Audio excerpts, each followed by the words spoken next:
네, 샘플러스 김형근 전문위원과 함께하겠습니다. 안녕하세요. 네, 안녕하세요. 네, 코스피 오후장 들어서 상승 흐름 꾸준하게 유지하고 있습니다. 기관의 매수 강도가 강화되고 있는데 국가 지자체를 중심으로 690억 원 정도 매수해주고 있고요. 외국인들은 현물을 매도하지만 선물을 매수하면서 이에 힘을 입어서 프로그램 통해 한 2천억 원 정도 매수 물량 유입되고 있는데요. 현재 시장 어떻게 보십니까?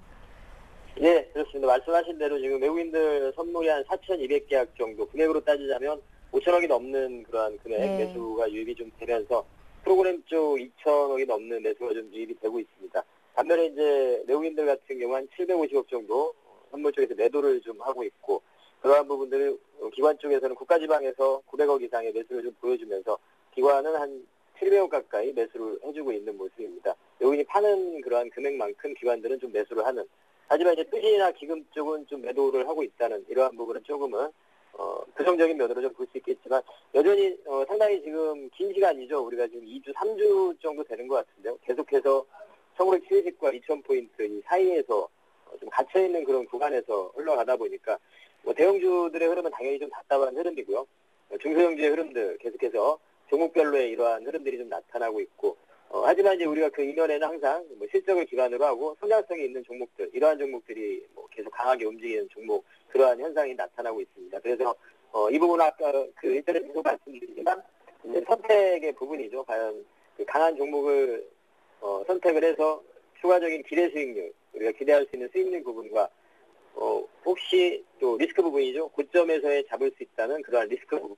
이러한 부분이 조금 고민이 되는 구간인데, 여전히 뭐 그러한 구간이고, 일전에 이제 제가 어제도 그랬고, 그때도 그렇게 설명을 드렸지만, 다시 한번 약간의 좀 수정과 보여주고 다시 상승하는 그러한 흐름들이라면, 그러한 종목들 매매가 가능하다는 부분을 좀 말씀을 드렸었죠. 이를테면, 뭐 모바일 게임, 이따가 차트를 좀 보겠지만, 컴퓨터가 약간의 조정을 보여주고 신고가를 형성할 때, 이럴 때는 다시 매매가 가능하고, 파라다이스나 이런 종목들이 약간의 조정을 보여주고 옆으로 횡보를 보여주고 다시 고가를 형성, 신고가를 형성을 할 때 이러한 종목들은 매매가 가능하다는 거죠. 그래서 그러한 종목들별로 그러한 종목들이 다 실적을 기반으로 한 종목들입니다. 그래서 그러한 종목들을 기반 그 종목들을 위주로 해서 매매를 계속 강한 종목들을 좀 할 필요가 있고, 그리고 종목별로 무조건 강하다고 해서 다 매수 타이밍이 되는 건 아니죠. 그러한 타이밍들은 잘 잡아야 되겠죠. 여전히 뭐 그러한 흐름이라고 보고 있고, 아직까지 우리가 이제 국내 이벤트 내일 모레 옵션 만기와 금통위 뭐 이러한 부분을 좀 남겨두고 있는데요. 그러한 뭐 국내적인 이벤트도 좀 있는 상태인데 여전히 시장은 뭐 계속 갇혀 있는 그러한 구간이라고 생각을 하고요. 이러한 부분들이 우리가 조금씩은 변화될 거라고 생각을 하고, 제가 이제 대형주에 대한 부분은 한 30% 정도 비중을 말씀드리고 중소형주 한 40%, 나머지 20, 30% 현금과 어떤 트레이딩 이런 부분을 좀 말씀을 드리는데, 그 부분 여전히 좀 유지를 하고 싶고요. 만약에 시장이 우리가 뭐 국내적인 이벤트라든가 해외 이벤트가 지나고 나서 1970포인트를 이탈되고 1950포인트 뭐 이러한 수준까지 좀 하락을 하게 된다면, 만약에 그러한 하락이 나타난다면 그때는 오히려 과감하게 대형주를 좀 매수할 수 있는 그러한 구간이다, 이렇게 좀 말씀을 드리고 싶고요. 현재까지는 여전히 그러한 시각을 계속 매일 제가 말씀을 드리는 계속 반복이 되고 있죠. 그러한 부분을 계속 유지를 하고 시장을 좀 이렇게 점검을 해드리도록 하겠습니다. 코스닥 네. 같은 경우 간단하게 좀 말씀드리면 뭐 네. 외국인들의 매수에 의해서 여전히 좀 강한 흐름들이 나타나고 있습니다. 오늘 같은 경우 뭐 바이오 쪽의 흐름이라든가 이런 쪽 이따가 다시 점검을 해보겠지만 뭐 그러한 강세의 흐름을 좀 보여주고 있고, 뭐 고점은 지금 연중 고점까지 거의 온 상태죠. 그래서 한 코스닥 같은 경우는 한 3년 동안에 월봉을 보시면 3년 동안에 어떤 횡보 구간에 거의 상단 밴드까지 사실 온 상태입니다.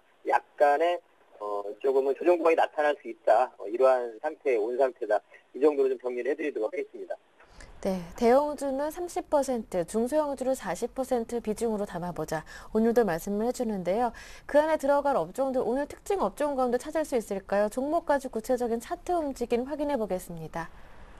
네, 오늘 특징적인 업종을 좀 보자면 뭐 전기전자 쪽, 코스피 쪽의 흐름보다는 코스닥 쪽의 그러한 관련 부품주들, 스마트기기 관련 그러한 부품주들, 그러한 흐름들이 나타나고 있고, 건설주들의 반등, 기술적인 반등, 저가에서 이러한 흐름들이 나타나고 있고, 헬스케어 관련주들, 대선 후보, 문재인 후보가 복지국가 5개년 계획 발표, 이러한 부분과 좀 관련이 돼서 그 강한 모습들이 좀 나타나고 있고요. 노인복지 테마라든가 이런 쪽도 좀 흐름들이 나타나고 있고, 또 개별적으로는 블랙박스 관련한 그러한 종목들의 흐름이 좀 나타나고 있고, 태양광 쪽에 대한 종목들도 신성솔라에너지라는 이 기업의 인도 쪽과의 MOU 이러한 체결 부분으로 최근에 좀 단기적인 급등이 좀 나타났었는데 관련해서 좀 단기적인 그러한 뭐 저가 매수가 나타나고 있다. 크게 뭐 의미를 부여한다기보다는 이러한 흐름들이 좀 나타나고 있고 태양광 쪽에 대해서는 그래서 이러한 특징적인 업종이 좀 나타나고 있고 관련해서 종목별로 좀 점검을 좀 해보도록 하겠습니다. 일단 뭐 삼성전자 같은 경우 보시면 여전히 뭐 137만 원 지금 현재 가격 130만 원은 이미 이제 좀 넘어섰다 이렇게 좀 판단을 해야 될 것 같고요.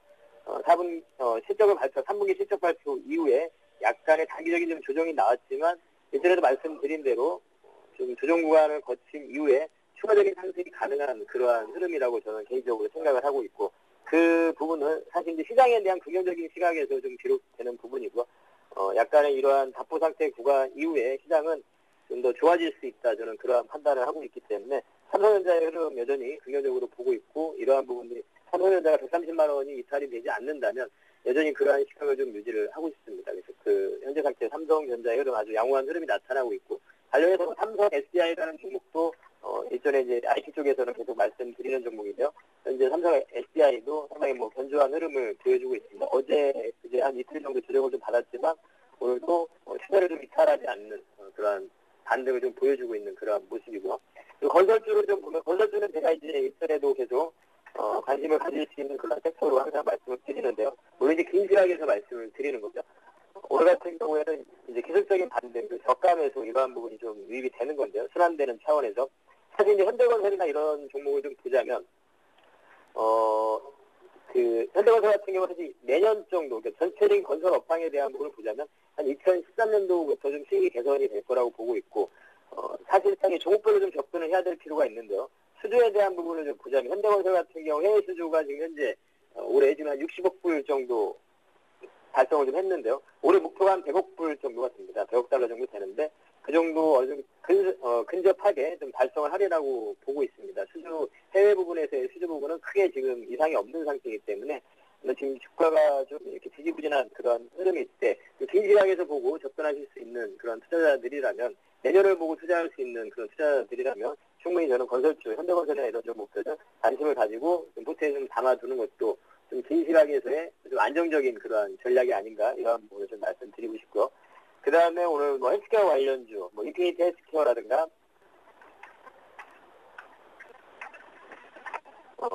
뭐 메디포스트 예. 이러한 종목들이 강한 흐름들이 좀 나타나고 있는데요. 뭐 인포피아라든가 이런 뭐 종목별로의 어떤 호재도 좀 있지만 아까 말씀드린 대로 대선 후보인 문재인 후보가 복지국가 5개년 계획을 뭐 바로 실시하겠다, 추진하겠다 이러한 부분을 좀 발표를 하면서 관련 종목들이 좀 강한 흐름들이 나타나고 있고 헬스케어 관련주들 그리고 뭐 복지 테마 종목으로서 노인 복지 테마로서 바이오 스테이트 이런 종목도 일전에 제가 계속 좀 말씀을 드리는 종목인데요.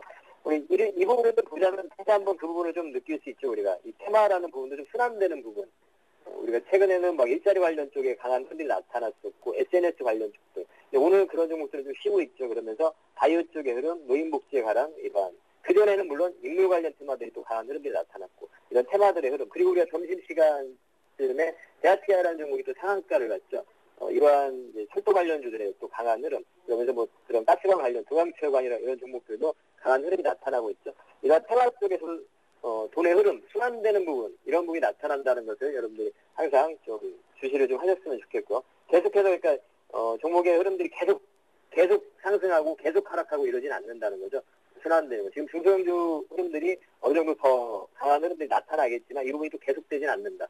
종목별로 고가를 계속 형성하고 가는 종목들을 어느 정도는 좀 차익 실현하는 그러한 과정이 있어야 될 것이고 신규 매수하기에는 좀 부담스러운 종목은 분명히 그런 부분을 고려해서 좀 매매를 좀 하셔야 된다는 부분을 다시 한번 말씀드리고 그리고 이제 오늘 뭐 블랙박스 관련해서 킹크레어라든가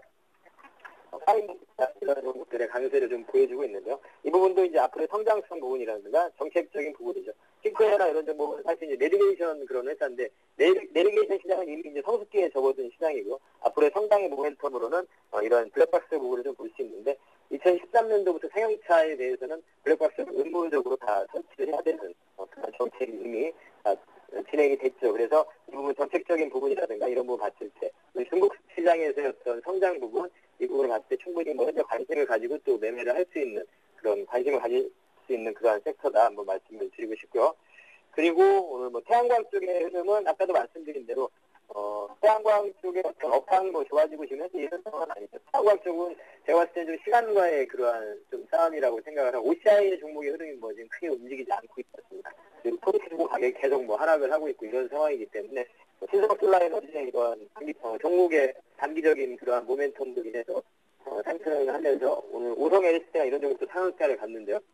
크게 뭐 의미를 가지고 그러한 종목에 좀 관심을 가진다기보다는 그냥 단기적인 그러한 저가 매수세가 좀 유입이 되고 트레이딩의 그런 흐름이다, 이렇게 좀 이해를 하시면 될 거고, 태양광 쪽은 아직까지는 긴 시각에서 OCI나 이런 종목에 좀 관심을 가질 필요가 있다, 이렇게 좀 시장에 대해서 좀 정리를 해드리도록 하겠고, 관심 가질 쪽은 여전히 똑같습니다. 그러니까 IT 관련 스마트, 그리고 뭐 이런 엔터 관련, 그리고 모바일 게임, 그리고 바이오 쪽, 그리고 IT 코스피 쪽에선 유가증권 시장에서는 IT라든가 자동차, 그리고 건설 이런 섹터는 좀 여전히 유지가 되고 있고요. 그 중에서 물론 종목별로 성장성과 가장 기본이 된 실적, 이 부분을 좀 바탕으로 해서 종목을 좀 잘 선정을 해서 매매하시기를 말씀드리도록 하겠습니다.